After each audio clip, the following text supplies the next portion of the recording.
Hello everyone and everything, and welcome back to more Hollow Knight. In the last episode, we pretty much completely cleaned out the Royal Waterways, finding lots and lots of secrets.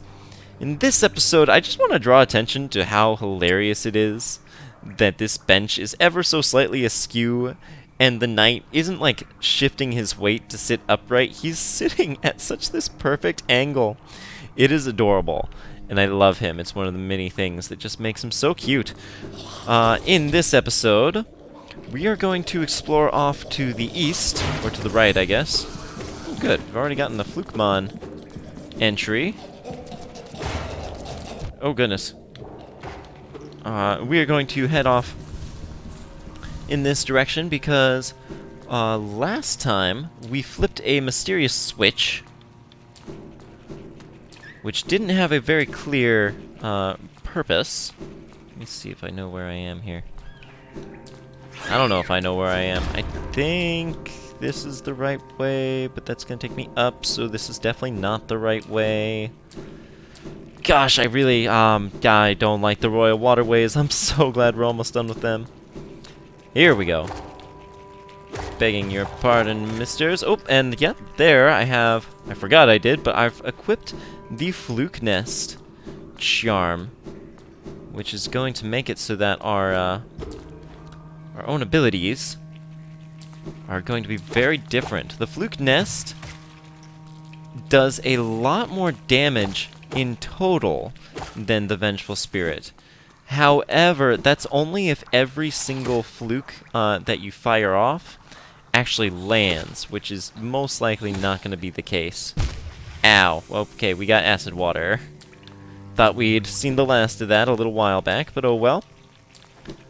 No more swimming for us today. And we can already feel the impact of our improved nail. Not much here, other than just to dash across, I suppose. Those are those gems I told you to look out for. If you see them somewhere that's not the Crystal Peak, that is the game telling you, hey, you can use the Crystal Dash here, and it might not be a bad idea. Okay, what's up here? I'm very curious. More guys! Hooray! I love guys. But that's it, I guess. Hang on, is he down here? He's not. Is he down here? Oh, he must have fallen in the acid, just like me! More whorps! Okay, that's the one bright side of the Royal Waterways, is we get whorps. Got that lower one to fall into the acid, which is always satisfying. A Blug Sack. Hey, we got the entry for the Blug Sack. Let's see what that says. Easily tracked down if you have a sense of smell. I strongly suggest you do not eat its eggs. Yeah, it's the taste of some people, as we saw. Now, if we head up this way, things are starting to look significantly more lush. And this sign says, only those who prove their honor in combat may enter the grove beyond. Signed, the Defender. Well, we already proved our prowess against him. If we hadn't, this exact room right here would be filled with acid, and we would be unable to progress past it. Real fast, though. Hang on. We can actually see the piping that leads to that pool heading off in the direction of the pipes that were looking at last episode. So that's exactly what that switch did, is it drained the acid from that exact pool, enabling us access to the area beyond. Still technically the Royal Waterways. We'll find out more in a moment. Apparently these guys managed to prove their prowess. What are they even doing here? Go away. Let's see, I can go down there or down there. Definitely not that way. Let's try down this way. Okay, that was the same as ever. Looks like we have yet to completely prove our prowess in combat. However, you guys have no idea how screwed you are. I have a brand new set of abilities just ready to absolutely thrush you thrush? Thresh. I think thresh is a better word.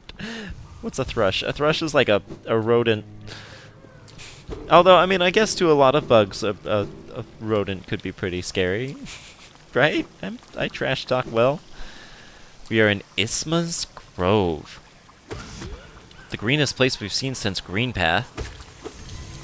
Ooh, that guy gave us essence. Wonderful. But off to the right here, we have something really pretty. It's not very clear what it is. Perhaps a grave or a monument? Overgrown, and now we consumed Isma's tear. Acid shall be repelled. Swim in acidic waters without coming to any harm. Ooh, yes. Yes, indeed. It says it was a fruit formed from a single hardened tear. Once ingested, it provides protection from the searing, acidic pools found in certain parts of Hallownest. So we can now swim really well, and the best part about this is now we can see the knight's little legs while he swims. Look at him! Look at how he just paddles, and he's so cute! Oh. Oh, I love him. Oh, I would buy a plush of him if they weren't really expensive. Now, onwards and upwards this way. This is sort of the more secret one, because it leads to a grub. Yes, sir. Yes, sir, grub. And now over this way, we have actually already seen this pool. We traveled over to it earlier, and now we are free to go. Exactly where we're going to go is a little hard for me to remember. I believe we want to go left, up this way, and up this passage here. This should be a dead end, if I remember correctly. Yep, dead end. Which means we are just about free here. Okay. And that does it for the Royal Waterways. We found everything there was to find. Now all we have left to do is pop into some random lady's house. Hello. Ah, what a surprise. It's not often I receive visitors. It's been so long. Ages even. I just hope my manners haven't left me. You've no doubt sensed my affluence. You're right to guess. I'm renowned amongst the upper class of Hallownest. Well, I was, once, until those cretins cast me out. Have you met them? My former fellows? That's them outside. Their bodies shambling around, all mindless and empty. And I'm still alive, to witness their pathetic demise. Ah, I'm just so happy. Fate can be a wonderful thing. No doubt this one will meet its demise at the nails of the city's guards. I'll outlive you too, little grub, as I did all the others. Isn't life just wonderful? Well, depends on how you look at it. I mean, she does look very happy. I wouldn't take that away from her, not with how few actual happy members of this kingdom there are left. It's like her and Cornifer. Most of the citizens of Dirtmouth are actually doing pretty well. So we see that that was actually that door surrounded by flowers. It's not really clear why the infection doesn't affect her when pretty much everyone else in the City of Tears is, but it could be something to do with those flowers. Maybe they emit some sort of pure air. But now the question is, where to next? We've gotten the ability to swim through acid, and there are certainly places we could use that, but I am not going to do just that yet. Or that just... whatever. Instead... okay, I was really hoping I could just ground pound like a million miles down here, but apparently all the platforms say otherwise. We are going to travel down beneath this trench. We've been here before. We just cleared out the Whisper route here. But there's another way to go over this way. And this is exactly where we're heading. Still technically the Royal Waterways, but not for long. We're going... We find so many guards here, and what looks like the remains of a bridge that's kind of lost the bridge aspect. All that's left is the pillars. Yeah, oh dear, okay. And we can see those guys are really The hazards here are similar to Deep Nest. A swarm of bugs acting as spikes. Pretty threatening, indeed. Actually, hang on, I missed something. Ape over this way. Do a crystal dash here. No, no, no, okay. Nailed it. We get a Wanderer's Journal. The madness spreads. This is a unique bug that we haven't seen the like of. He's pure white, but his eyes seem to be dripping some sort of black fluid. Doesn't seem he met the same fate that most of them did. Not sure exactly what his story is. Hopefully, as we delve deeper here, we'll find out. Now, we've heard of this area before. Elderbug told us about it last time we were up in Dirtmouth. He mentioned a series of highways and structures deep below the city, which is where the castle apparently used to be. So maybe we'll find something really cool down here. For now, just some geo and the like. No big deal, but definitely not something I'm going to be ungrateful for. And right down here, we find a tram station. I'm going to go ahead and insert the pass. Call the tram to us. And I'm not going to use it just yet. But I am going to sit on the bench and see that we do not currently have the map for this area. But that's okay. There's much for us to do and see around here. Starting with looking for Cornifer in the Ancient Basin. Interesting. A fountain. More of those pure white guys. A true servant gives all for the kingdom. Let Hallownest's pale king relieve you of your burden. Drop all geo into the fountain. All geo actually only means 3,000. That's the most that it can hold. But do so, and we are rewarded with a soul fragment, which gives us another vessel to hold some extra, bringing our total up to about 165. Wonderful, wonderful. Now we can do about 5 spells at once, and here's Cornifer, darling. Alright. Old caverns, these ones. Can't you just feel the weight of the kingdom above? It's a heavy thing, alright. I reckon not many'd reach these depths. We're pioneers, you and I, at least in recent history. Purchase a map, undoubtedly. You got anything else to say? It's a long trek back to the shop from here. I'll be resting my legs a little longer. Not too long, though. It won't do to have a Zelda worrying after me. Let's see what you've made for us. Apparently not too much, but I can look at our composite map and see that the tram we summoned actually came from that tram station over in Deep Nest, the one we never used.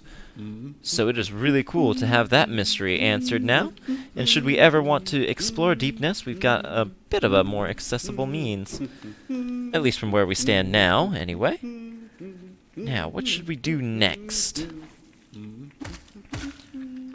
I say we go back up high. Back up to that tram station now that we've got the map. Okay, can't make that jump. We're really pushing the limits of what we can do with our current jump, and the game just seems to delight in showing us all these things that we can't quite do yet, which is equal parts frustrating and tantalizing. Can't fault that at all. So where we're gonna head is off to the left here. And we'll find a somewhat secret passage down this way. Now these are Molochs. We found the Brooding Moloch as a boss. These are lesser Molochs. They have very similar behaviors if you just if you're just looking at them. They've got the spits, they've got the slashy claws. Ouch. And they have a weakness to being nail pogodon. All well and good. Look at how pretty the architecture is here. Those giant windows with those giant Hallownest seals. Gorgeous. Been a while since we've seen aspids. I feel like we actually haven't seen those outside of the Forgotten Crossroads ever. I could be wrong, they might have shown up in Green Path, but I don't think we've seen them otherwise. Hey, we know this club. Hello there. My friend, you dealt with all those beasts? I'm ashamed to say I was hiding. Those ghastly things chased me and I ran. If you hadn't come along, who knows if I'd have ever survived. Others take me for a fearsome warrior, what with my impressive size, but this kingdom's beasts, I wonder if I'm just no match for them. Enough! I cannot wallow in my weakness. I must take strength from your example. You act so confident in battle. You show no fear before your foes. I'll try my best to do the same. Such luck. This tiny one appears at just the right moment. And what masterful skill it shows. As a warrior, it sets powerful precedent. I do well to learn from its form. I look forward to our next contact, tiny savior. Then you'll meet a warrior with courage to match your own. I'm very fond of Cloth. I've said it before. She is a favorite character of mine. Whoops. Hang on. Probably shouldn't have jumped down here with such gusto. Now, the globs these guys fire stick on the ground and create hazards. Not my favorite, but what are we gonna do? Down this way, we find another pale ore. Wonderful. We can't go back the way we came. The jump wouldn't let us. So we're gonna have to brave the Belfleas. Just as well. He actually managed to take out that Lesser Moloch for me. Pretty cool stuff all around. And, oh dear, that's not... Nope. Threaded that needle and nailed me. No worries. Alright, so through here, we are back where we came. Now that is very important. Cloth actually serves certain purposes that you wouldn't see otherwise. So rescuing her from those Molochs, while it may not seem like an obvious thing to do, does have some purposes to it, which is, of course, worth bearing in mind. Now, I missed something. Hold on. It was just a little too hasty, but if we go back this way and break... that rock? Wait. Ah, here we are. Oh, shoot. I don't have enough soul. Went ahead and sat on the bench in order to respawn all of the enemies around these parts. Which should give us exactly what we need. And that wasn't right, actually. Goodness, I'm done getting lost, okay? Right here. We go through this way. We find a couple more Lesser Molochs. Or rather, just one more. That's a couple in my book. And we rescue ourselves a grub. Okay. Back in the main chamber. We're going to head all the way down to the bottom now. See what we can find as low as we can get.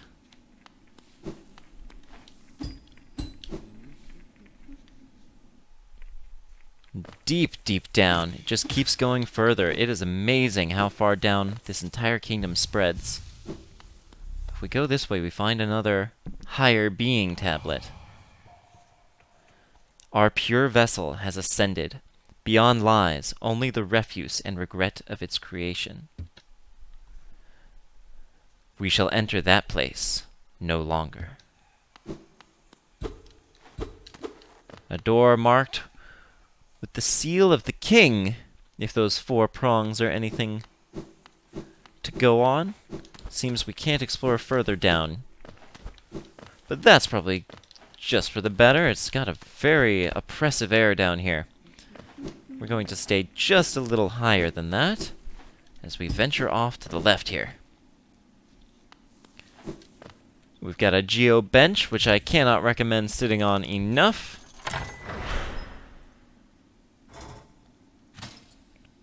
Bing, hello. Okay. What should I equip? I'm going to go ahead and put on our Soul Catcher. And how about Fragile Heart? That doesn't seem like a bad idea. Don't want to rely on strength too much, so having some extra health from the Fragile Heart can be nice. Now we've got a great big Geo-Rock here. And out here, a trick! The amount of times I've slammed directly into that wall. It's just kind of humiliating. I'm sure it's gotten all of us. So we've got a jump here we can't make. A dead end over this direction. And a jump here we can't possibly come back from. I should have done a descending dark, because those orange little critters are things that we would definitely benefit from taking down as fast as possible. But that's okay, we will get our chance. Now that is a Maw-Lurk. And they're kind of funny. They look imposing. They do a lot of... There we go. Light seeds. Single-celled organism, completely infected. Scurries about simple-mindedly. We're going to take out as many of those as we can, because for a while, this is the only area where we're actually going to even be able to find them. There's really no taking down that one. He's just going to have to sit up there. Thread the needle in here and just hang out at the base. They really can't do much to when you're this close next to them. The upwards ones, not my favorite. They work more as hazards. This guy, also going to be a little tougher, making it so we can't stand directly next to him, but not too tough. I just love how well, like how elegantly everything escalates. Now this one's even easier because we've got a slightly lower point, so he can't even possibly hit us. No trajectory would make it. So they go back and forth, I suppose. Whoa. Infected balloons. I think we've seen those before, but not in that sort of volume. I missed something. I need to stop. I saw a path down back there, and I mistook it for the path forward, so hang on. We want to go down this way. Take out the light seeds if we can, and we find another one of those pure white bugs, holding a simple key. Seems he was eaten by a Maw-Lurk. Mine. Well, not anymore, bud. You could not convince me to go inside the mouth of one of those things, even if it looked dead. The knight is much braver than I am. Then again, I am holding the controller, so you know. Take that for what you will. Okay, now we continue forward. Very nice to have another key. We'll have to decide what to use that on exactly. But now, another light seeds. I want to take you out, thank you. How many is that?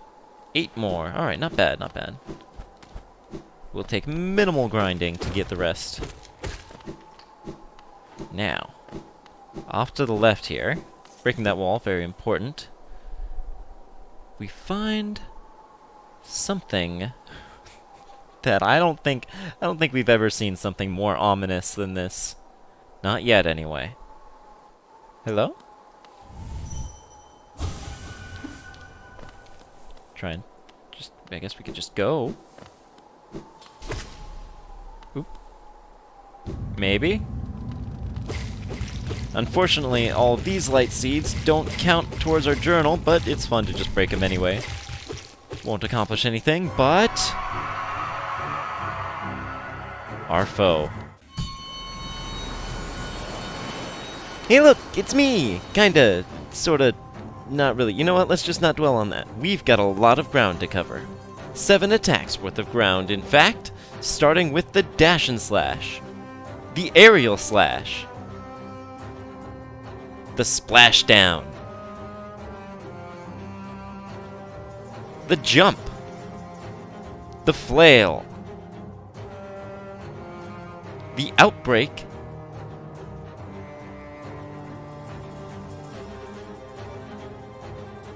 And summon balloon.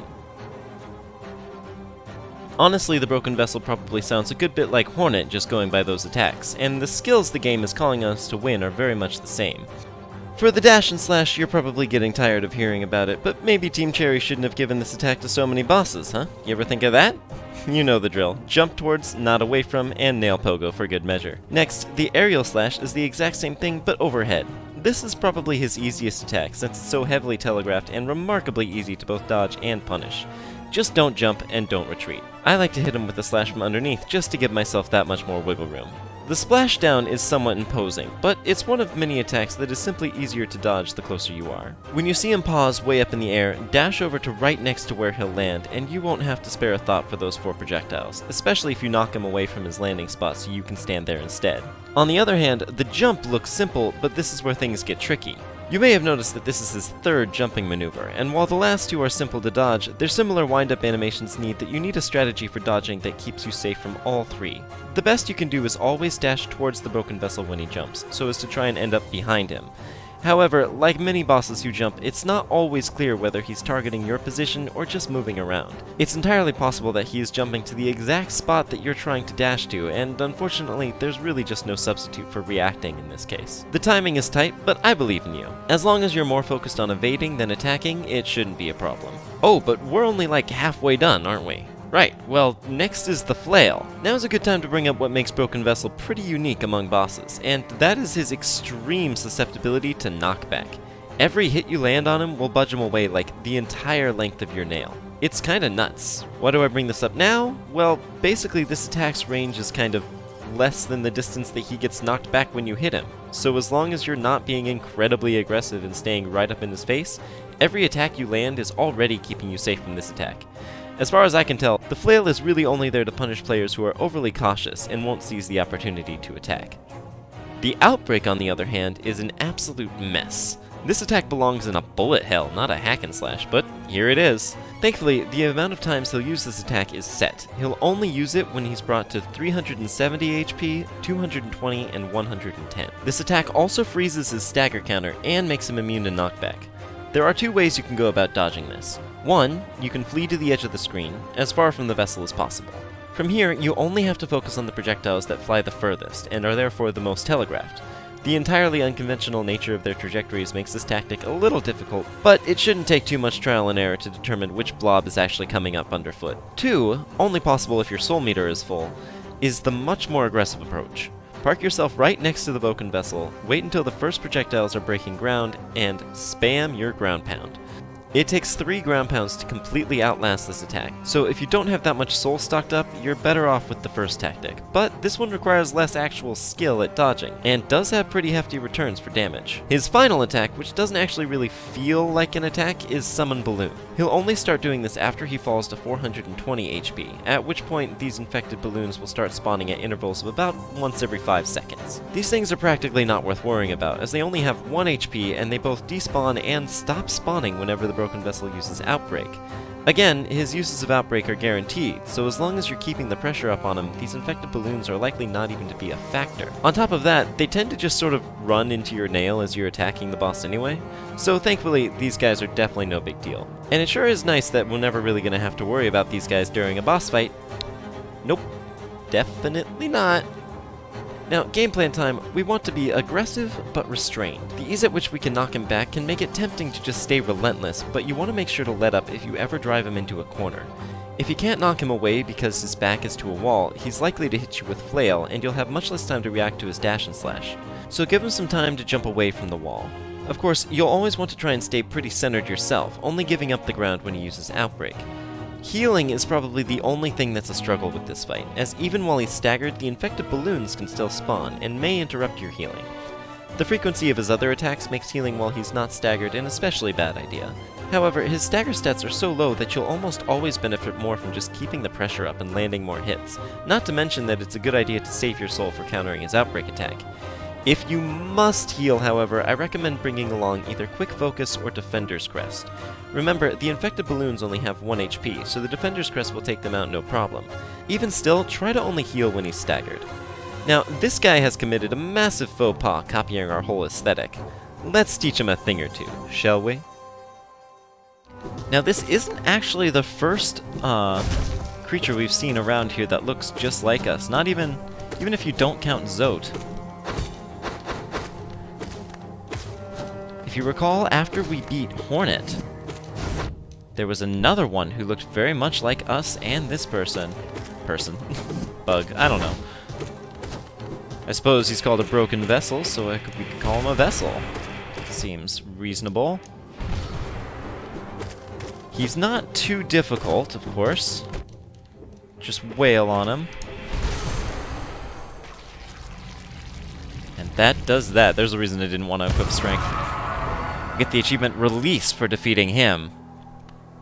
Oh. That last bit of will reaching out for us. It's almost heartbreaking. But let us venture on further. And we have yet another jump that we can't possibly make it back from. So again, hopefully whatever we find here leads us back out. Seems Team Cherry is very fond of that. And that looks pretty. I enjoy pretty things. We consumed the Monarch wings. Press A, wall in the air to flap the wings. Use these ethereal wings to sail above enemies and discover new paths. We have gotten the double jump. And one of the prettiest double jumps that I've ever seen in a game. They are kind of weird as far as the double jump goes. If you watch carefully, you'll see that in the wind-up to bring up the wings, the knight actually goes down ever so slightly before launching upwards. It gives it this sort of slingshot feeling, but also if you were to use it like right on over top some spikes, if you're too close, then actually they won't save you. So every jump must be planned. And now, well, hello. We know what this means. A boss surrounded by dream essence.